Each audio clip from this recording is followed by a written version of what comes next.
Salam baku dapa dengan kata Mama Aleta. Podcastnya Mama Aleta Fun. Karibmu berbagi cerita seputar perempuan, lingkungan, dan perjuangan tanah air yang percaya setiap cerita punya makna.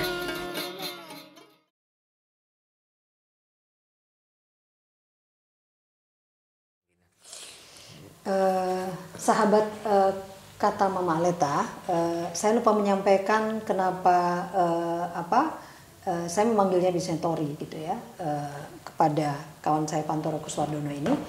Dia ini direktur Pikul, dan Pikul itu berdirinya kapan ya, Tor? Aku lupa. Tahun 98. Jadi tahun 98, jadi bisa dibayangkan bagaimana mereka juga bekerja dengan komunitas di NTT dan Indonesia Timur ya dulu ya.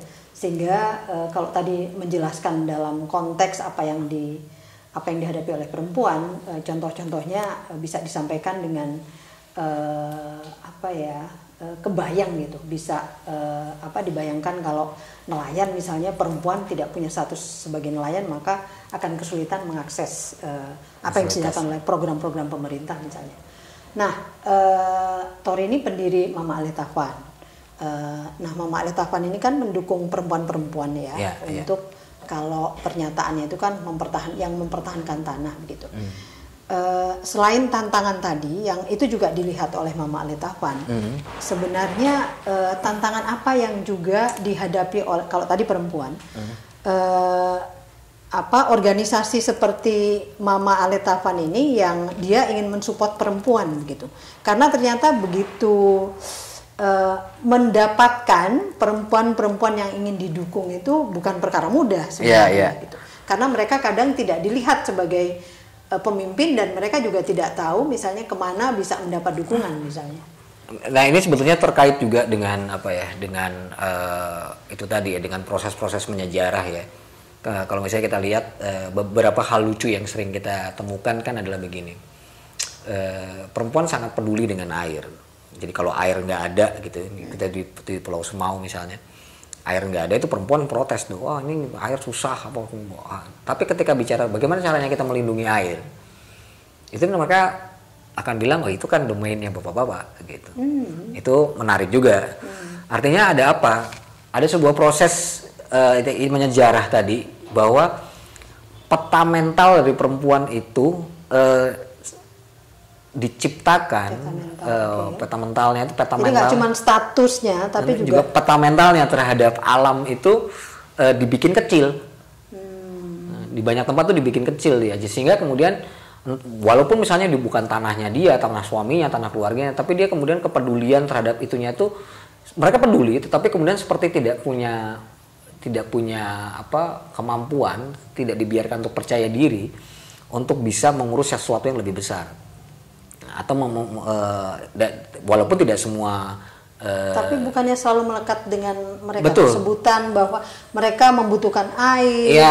Iya, tapi kan itu membutuhkan air di situ. Tapi kalau misalnya kita kemudian menjaga daerah tangkapan air yang lebih besar mengkaitkannya itu selalu terbatas. Banyak tempat terbatas. Walaupun misalnya di kasus pertambangan di Kalimantan Tengah sekitar belasan tahun yang lalu, itu juga menarik gitu ya. Perempuan itu mampu secara natural gitu ya, lewat proses dia berjuang bersama suaminya di Puruk Cahu ya, di sekitar Puruk Cahu waktu itu, Kalimantan Tengah. Itu dia bilang bahwa saya ikut melakukan perjuangan mempertahankan tanah dan mempertahankan hutan, mempertahankan kekayaan alam ini karena saya tidak mampu lagi memberikan ikan segar buat suami saya, karena sungai sudah dikotori, sehingga sebetulnya yang harus kita lakukan adalah melawan perusak. Nah, tapi itu sebuah proses yang lama ya buat perempuan untuk menyadari bahwa tidak semua perempuan mampu melakukan mengkaitkan itu. Nah, itu tantangannya, karena Owat mencari perempuan yang mencoba mendorong perempuan itu, maka salah satu tantangannya adalah bagaimana membuat perempuan ini mengerti bahwa domain yang paling dia akrabi sehari-hari itu terkait dengan sesuatu yang lebih besar di belakangnya. Jadi tenun urusannya ada hubungannya dengan urusan pertahankan tanah seperti apa? Ya, tenun ada urusannya, karena tenun sumber seratnya dari mana, pewarnanya dari mana. Kita ngomong soal air jelas kita berurusan dengan daerah tangkapan air, berada ini segala macam, obat begitu. Nah ini yang saya kira penting untuk dilakukan oleh organisasi seperti MAF gitu ya, sama Aletta Fund untuk mendorong perempuan membukakan kembali, men-trigger kembali percakapan-percakapan ataupun peta mental perempuan untuk dia bisa melihat bahwa alamnya itu sangat mempengaruhi, alam yang lebih luas itu sangat mempengaruhi kehidupan dia yang seolah-olah dia hanya mengurus rumah tangga. Jadi kita harus berangkatnya dari mana? Ya tergantung dari perempuannya. Tapi membukanya itu yang menurut saya penting untuk lebih proses ya. Nah, apakah itu prosesnya lewat pelatihan, apa proses apa? Saya kira itu nanti bisa dibicarakan ya. Tapi setahu yang paling penting itu adalah dia mampu men-trigger dan kemudian mengimajinasikan bahwa kehidupan perempuan itu secara pribadi maupun kolektif itu tidak bisa dilepaskan dari yang lebih luas. Situasi yang lebih luas. Kalau begitu, apa yang harus disiapkan oleh MAF sebenarnya untuk merespon tantangan itu? Yang pertama begini, kita menemukan Aletta. Tadi komunitas sama ini. Kita menemukan Aletta ya, Mama Aletta itu extraordinary. Karena waktu kita pertama-tama ketemu sama Aletta itu kan, ya dia dari pertama sudah membicarakan sesuatu yang besar. Dan itu tidak banyak ya perempuan yang punya peta mental sebesar itu. Nah memang kita mesti mencari apa ya istilahnya nurture, merawat para perempuan yang berpotensi untuk menjadi leaders, yang punya minat terhadap terhadap perlindungan alam dan terlibat dalam perjuangan dan memulai proses nurturing bersama sehingga kemudian dia menjadi lumas, dan yang paling penting adalah dia melakukannya secara kolektif, tidak secara individu tetapi membangun kolektifnya, membangun kelompok organisasinya. Dia juga harus sampai ke level itu untuk mencegah sehingga dia tidak maju sendirian dan stop regenerasi dan kemudian dan itu menurut saya yang penting untuk dilakukan oleh MAF. Jadi pertama adalah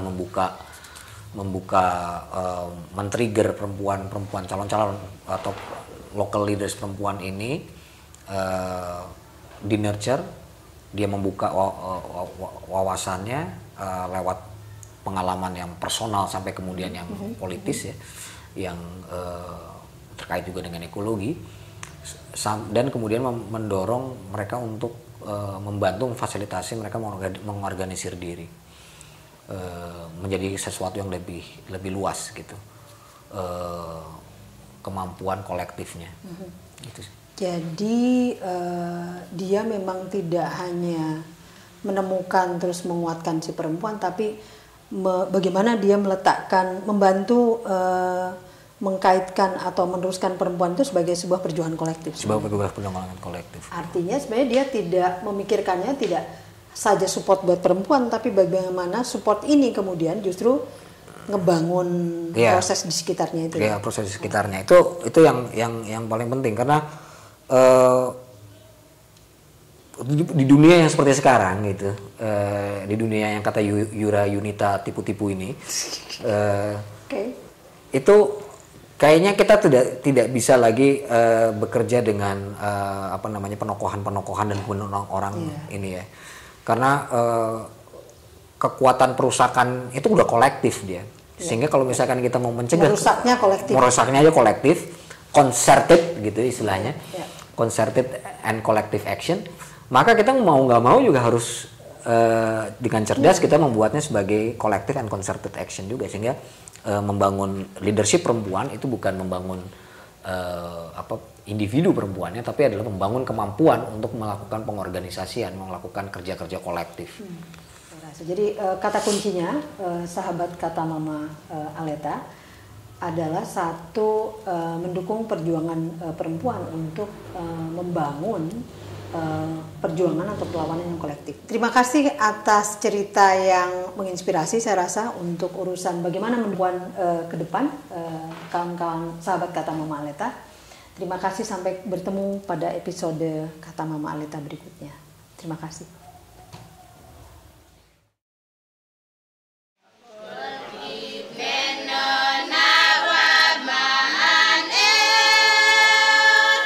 Semoga cerita tadi bernas. Kami undang kamu untuk mengusulkan topik podcast selanjutnya. Bye!